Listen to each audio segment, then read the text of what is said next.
Hi everyone, it's William here with the Grand Duke Dmitri 1917 Diary Series.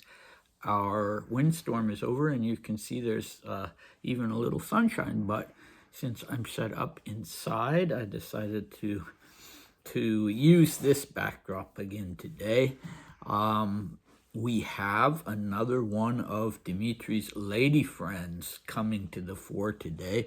Yesterday we had two, Vera Karali and Natasha Barasova, but today we're going forward to another one.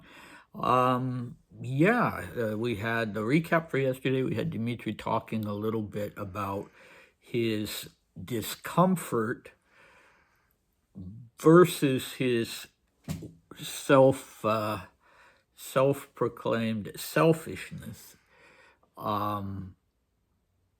Actually, his comfort versus his selfishness in relation to the Marlings. So it was simply the best place for him to be in terms of physical comfort and emotional support, but he felt guilty about it because he feared that he was annoying them and taking advantage of them, and he also knew that from a national perspective, as a Russian officer, that he shouldn't have been staying there.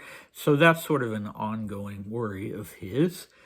And he was lamenting the loss of his newly decorated, redone rooms back at home in Petrograd, and that will be another running theme throughout the diaries. Okay, so here we go. This is the second and concluding part of the longish diary entry of 4th October 1917, which was a Wednesday, and he was writing in Tehran at the English mission. Okay, here we go. I have now managed to reach a place where I can safely recall the past without becoming particularly sad from the thought that the past can never again become reality. Naturally, I can't pretend that thoughts of life in Petrograd don't sometimes rip through me with terrible force, but that is rare. When the Marlings were getting their house in Tehran ready for the winter, I suddenly felt horribly distressed. I remembered my rooms on the Nevsky, remembered the days when I was starting to get them ready, exclamation point. Where is all that now, exclamation point. And there is no possibility, alas, no possibility of returning to that time. Sometimes I have weak and bad thoughts that if the Rasputin affair hadn't happened, I would still be living on the Nevsky. But then you remember that our notorious revolution changed everything, and my departure on the night of 24th December was fresh proof that God's mercy guards me so strikingly. After all, thanks to that departure, I have managed to arrange my life over the course of these months better than anyone who remains in Russia. In October, it will be exactly 5 months since I first moved in with the Marlings. 5 months. That's easy to say, exclamation point. But it seems like only 1 month has passed, and there's such an amazing atmosphere of peace surrounding me and touching concern on my behalf. Recently, I learned such an astonishing thing that surprised me terribly, namely that Kerensky got married, and to whom, of all people? Timme! Triple exclamation point. I won't believe it until I see it somewhere in print, until Timochka herself writes to me about it. I don't believe it because, after all, for this to happen, she would have to divorce her husband, Nikolai Nikolaevich Nosalov, and that would probably be almost impossible for her. But if it's true, then it's astonishing. Timochka, one of the little people who are deeply devoted to me. I probably trust her more than any other woman, exclamation point. She has always overestimated me, exclamation point. And for a person like her to suddenly marry Kerensky, in whose hands the fate of Russia rests. But is it really necessary to accept the idea that Timochka acted under the influence of a momentary fascination, under the influence of that psychosis that has swept so many people away? But that is really so unlike, my dear friend, so unlike the Timichka I know, who was introduced to the most secret corners of my soul. But she is a captivating person with a passionate imagination, with a pure and open soul who only sees light ahead, who only acknowledges the future so that her spirit does not fall in the face of the difficult experiences of the present. That's Timme. She was also perhaps carried away by our revolution. She only sees the future happiness of a free and strong people. She believes that Russia cannot fall and only looks ahead, ignoring what is happening right now, thinking that this is all unavoidable and that Russia will not be harmed by it! Exclamation point. I repeat, if only Timichka has really married Kerensky but remains the same person whom I know, then there are just no words. After all, a better advocate, more passionate and convinced I could not find! Exclamation point. If it's only true, then it's further proof that fate has not forgotten me! Exclamation point. Okay, so you note, of course, the internal contradiction here. On the one hand, he's saying that she's not the sort of person to be swept away, to be influenced by the psychosis of the moment. And he's right that that was going on in all kinds of circles, aristocratic circles, as well as the lower classes. There was this sense of energy and change, and he's saying, well, she's not the kind of person who could possibly be swept away by that. But then he says, perhaps she was carried away by our revolution. So that's not really a contradiction, but yeah, so let's talk about all this. We start with the reference to Rasputin and the weak and bad thoughts that Dmitri sometimes has. That's an interesting way of putting it. Not in this instance, because that will come later, but in this instance, not about having, participated in a murder itself, but thinking that it was a bad thing to do, that it might have, he doesn't say, it might have contributed to the revolution. Personally, I shouldn't express anything too strongly, because I'm not sure if it contributed to the revolution or not. But, he's saying I would still be living on the Nevsky. Yeah, possibly, if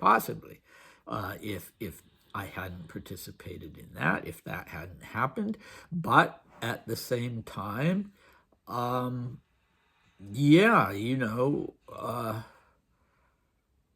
weak and bad thoughts. That's interesting. I guess it's weak. For him, it's weak to have these kind of doubts, I guess. And it's bad too, because if he lets himself, it will really eat away at him. And, in accordance with this new thought philosophy that he's so immersed in at the moment, to allow oneself to have doubts was very bad indeed, because it meant that fate itself would turn against you because you weren't tuned into the positive. Okay, so there is this underlying theme of destiny in this particular part of the diary text. God guards me so strikingly. This is fresh proof. The fact that he departed on Christmas Eve, December 1916, slightly in advance of the revolution. God's mercy guards me. Okay, and then later on, in relation to Timichka perhaps being in a position to strongly influence Kerensky. But we'll get to that a little later. So let me say, as we turn our attention to Timme, this was Elizaveta. I can't remember her patronymic, but her initials were I or E-I, and the last name has various spellings. In Russian, it's spelled Time, looking like the word time, though it isn't time, and it isn't pronounced time. And the other way is Timme, and Dmitri has formed the diminutive Timmechka, which is rather sweet. Okay, so she had not married Kerensky. That was a rumor that was current and widespread. You see references to it elsewhere, and widespread enough indeed that it had reached all the way into Persia. Well, no, she had not married Kerensky. But there was this trend for people to just suddenly get married, and that was something that swept people up, and including Maria herself, that they suddenly, it was like living on the verge of the apocalypse or something, and you decide, what the heck, I'll get married.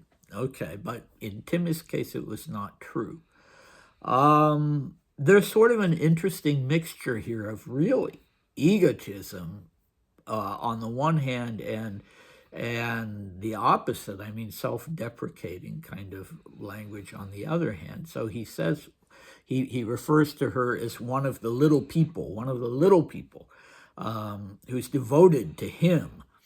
How does he put it? One of the little people who are deeply devoted to me. Okay, but at the same time, he says she has always overestimated me. She thinks really more highly of me than she should. So that's interesting. Just like with the Marlings, when he's talking about how he's sure that he very much annoys them. You know, he has those two sides to himself. There's that insecurity from his childhood that just will not allow him to cross over into real egotism or narcissism. And, you know, it's so interesting what he says about her, that she's the woman that he trusts more than any other woman. I trust her more than any other woman, and she's devoted to me. This, I think, was not a sexual relationship. Perhaps it had been at one time. Now, he already knew her. Unlike Karaly, he already knew her in 1915 because he refers to her. Does he refer to her? No, he doesn't refer to her in his diary of 1915, but he goes to a play that she's a part of.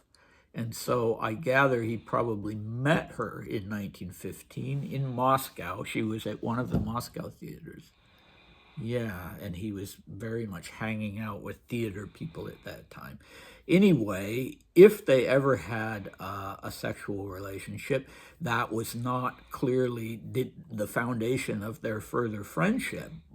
She's emotional support. He was always looking for that, and she was someone he could confide in, because outside of his diary, he was quite reserved about what he was willing to reveal to people. So she played that role. She could look into the secret corners of his soul. Gosh, wouldn't we like to know what it was in the secret corners of his soul that only Timme was allowed to hear about? Not that I'm implying it was anything bad. It just would be so interesting. Okay, so what is it that he likes about her? This is a really good opportunity to see what drew Dmitri to any given woman, aside from questions of sex and physical appearance. And she's got this energy and optimism that I think must have been very attractive to him, because they were kind of the opposite of he himself. He wanted to be a man of action. He tended to slip into inertia and passivity against what he himself wanted. One of the things that he was looking at amongst his various self-help books in Persia was how to strengthen his will. And she has this in a feminine form, this optimism that is the opposite of his melancholia, this energy, and she's pure and open, he tells us. Her spirits don't fall in the face of this kind of this kind of disaster that's happened in Russia. She can ride that wave. yeah, so she was, the fact that she was enthusiastic about the revolution, or that he thinks she's probably enthusiastic about the revolution, and in fact she was, accounts of her and what she did. She stayed in Russia. She got very involved in things in the avant-garde theater. I mean, God knows she might have become cynical about it later, although it doesn't sound like it was really in her character to do so. But Dmitri clearly does not hold that against her, that she's enthusiastic about the revolution. It's, it's one of the things he admires about her is her ability to be enthusiastic about things. So anyway, and he doesn't blame her, quite the opposite, if she has fallen for the head of the provisional government. So, the one at the top of the heap with the revolution, Kerensky, there goes my dog, he doesn't blame her for that. In fact, the selfish side of him is saying, hey, that's sweet. This could be very good for me. And he did want to. He'd been in touch since January of 1917. He'd been in touch with Kerensky, and, they'd been having exchanges. And he wanted to go back to Russia, and he wanted to do it not under a dark cloud. I mean, let's face it, in most countries, judicial systems, he would be considered guilty of murder in the sense of being an accessory to murder. And Kerensky had already voiced his support in that famous speech he gave to the Soviet of soldiers and workers deputies that Dmitri had in participating in the Rasputin assassination, had actually, it had been part of a struggle against Tsarism. But still, he did want to go back to Russia, and he didn't want to do it under a cloud. And so but he hadn't really gotten anywhere with Kerensky. Kerensky was still sort of telling him to cool his jets, and, anyway, I have descended to, of course, to rambling. Okay, so what do we have? I made a note. I just think it's so fascinating what Maria's interaction was with Kerensky around that time, in September, actually, 1917, versus Dmitri's. Maria was no longer seeing Kerensky as someone who was willing to really be helpful. Dmitri was still, I don't think he knew about Maria's, he's getting such scanty information at this time. I just don't think he knew about Maria's encounter with Kerensky. Anyway, what do we have next time? Well, we have a visit from the commander of the Horse Guards Regiment, a former commander, I should say, who's going to fill Dmitri in more directly on news from Russia and a lot of gossip, oddly enough. Okay, so I hope to see you then. Bye.